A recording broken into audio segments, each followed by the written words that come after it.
আজকে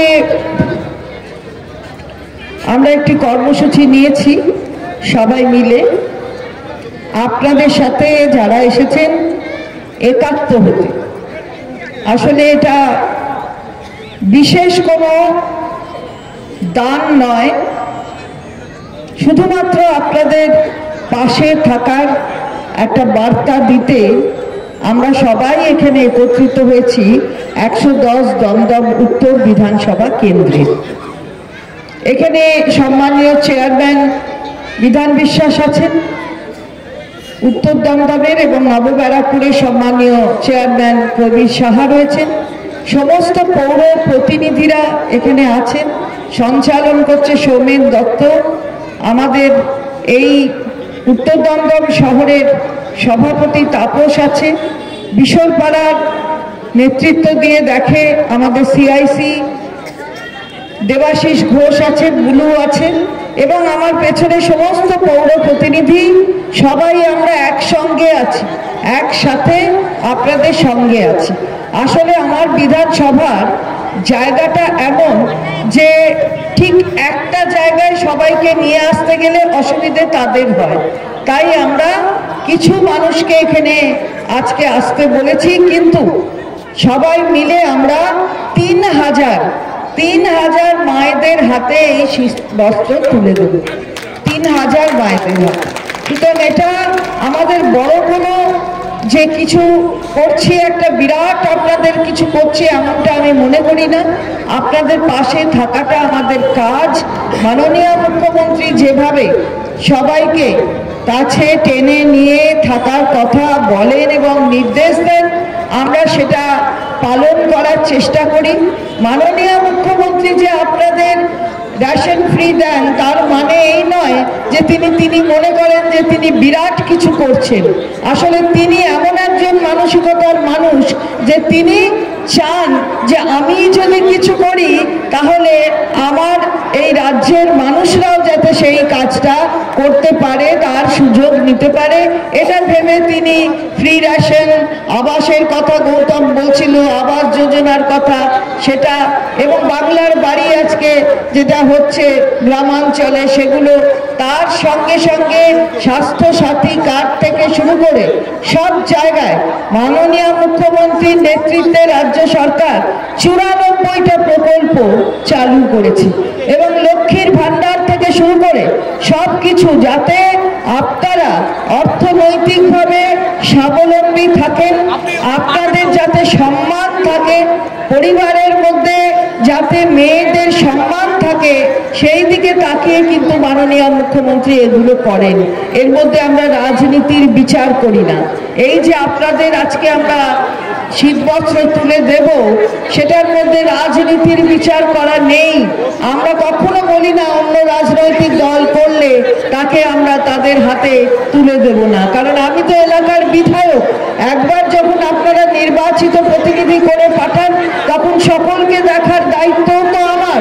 এই যে পুরসভার চেয়ারম্যানরা রয়েছেন, আপনারা পৌরসভা যেইমাত্র নির্বাচিত প্রতিনিধিদের পাঠিয়ে পৌরসভা গঠন করে দেন, তারপরে সবাইকে দেখার দায়িত্ব হচ্ছে সে যে কোনো রাজনৈতিক দলের হোক না কেন, সেটা দেখার কর্তব্য পৌর প্রধানদের এবং তাদের সমস্ত টিম মেম্বারসদের, কাউন্সিলর থেকে শুরু করে সবাই সেটা তারা করে।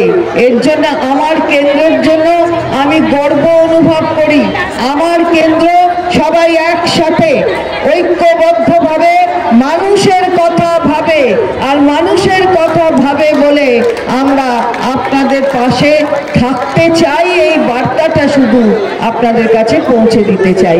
আমি এটা লম্বা চওড়া বক্তৃতা দেব না, আপনারা শুনেছেন এতক্ষণ অনেকের কথা, এবং আমি শুধু বলবো বিধায়ক হিসাবে আমার ওপর আস্থা রাখুন, বিশ্বাস রাখুন। আমরা সবাইকে নিয়ে একসাথে সবাই মিলে কাজ করব যেমনভাবে নির্দেশ দেন মাননীয় মুখ্যমন্ত্রী। আপনি কিন্তু, আমি মনে করি না যে আপনি অর্থনৈতিকভাবে দুর্বল হলে আপনি দরিদ্র, এটা আমি মনে করি না। কারণ আপনি অর্থনৈতিকভাবে দুর্বল হতে পারেন কিন্তু মনে সমৃদ্ধ হতে পারেন। আপনি তো মনে বড় লোক, আপনার মানসিকতা যদি সমৃদ্ধশালী হয় তাহলে কে বলে আপনি দরিদ্র? আমার হয়তো আপনার থেকে একটু পয়সা বেশি থাকতে পারে,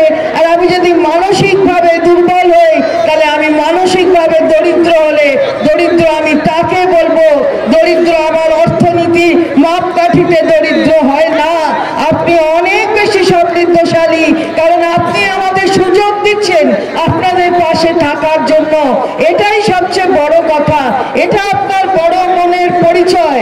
যে কথা বিধান বলল রবীন্দ্রনাথের কথা উদ্ধৃত করে, যে তোমারে যা দিয়েছি সে তোমারই দান, গ্রহণ করেছো যত ঋণী তত করেছো আমায়। আমরা ঋণগ্রস্ত আপনাদের কাছে, আপনারা আমাদের সুযোগ দিচ্ছেন আপনার পাশে থাকার জন্য। সুতরাং সেখানে কোথাও কোথাও আমরা মনে করি না যে আমাদের থেকে আপনারা কোনো অংশে কম। আপনারা না থাকলে আমরা নেই, এই মঞ্চ নেই। এত সম্মান, এত কিছু আপনারা আমায় দেন এবং আমাদের সকলকে দেন, তার বিনিময়ে আপনাদের আমরা কিছু দিয়েই সেটাকে সম্পূর্ণ করতে পারবো না। শুধু চেষ্টা, আপনাদের পাশে আছি এই বার্তা আপনাদের কাছে পৌঁছে দেওয়ার। সুতরাং ভালো থাকবেন, সুস্থ থাকবেন, পরিবারকে নিয়ে ভালো থাকবেন। এলাকায় যা প্রয়োজন হবে কাউন্সিলরদের বলবেন, কাউন্সিলররা আমার কাছে সেই বার্তা পৌঁছে দেবে এবং আমার পক্ষ থেকে যা যা করবার সেই কাজগুলো আমি দায়িত্ব নিয়ে করব, এ বিষয়ে কোনো সন্দেহ নেই। আমরা মানুষের পাশে থাকার যে নির্দেশ মাননীয় মুখ্যমন্ত্রী দিয়েছেন সেটা, এবং আপনারা আমাকে যা দিয়েছেন এটা আমার পরিবারের তো কারুর ছিল না, আপনারা দিয়েছেন বলে তাই আজকে বিধায়ক হয়েছি। হ্যাঁ, এখন একজন আইনজীবী হয়ে আমি কাজ করেছি অনেক বছর, কিন্তু বিধায়ক হয়ে, মন্ত্রী হয়ে কাজ করার সুযোগ তো আপনারা দিয়েছেন। আমার বাপের জন্মে কেউ, আমার বাপের বাড়ি, শ্বশুর বাড়ি, কাউকে পুলিশ কোনোদিন স্যালুট করেনি। আজকে আমি রাস্তা দিয়ে যাই, পুলিশ স্যালুট করে। কেন? আপনারা আমাকে করে দিয়েছেন বিধায়ক বলে। আমি এটা কখনো বিস্মৃত হই না। সুতরাং এই যে প্রশাসনের থাকার দায়িত্ব নেয়ার এই জায়গাগুলো হয়েছে, সেগুলো সবই আপনাদের জন্য। সারা ভারতবর্ষে যেতে পারছি, সবার সমস্ত রাজ্যের মধ্যে একটা রাজ্যের কণ্ঠ হিসেবে থাকতে পারছি, সেটাও কিন্তু আপনাদের জন্য।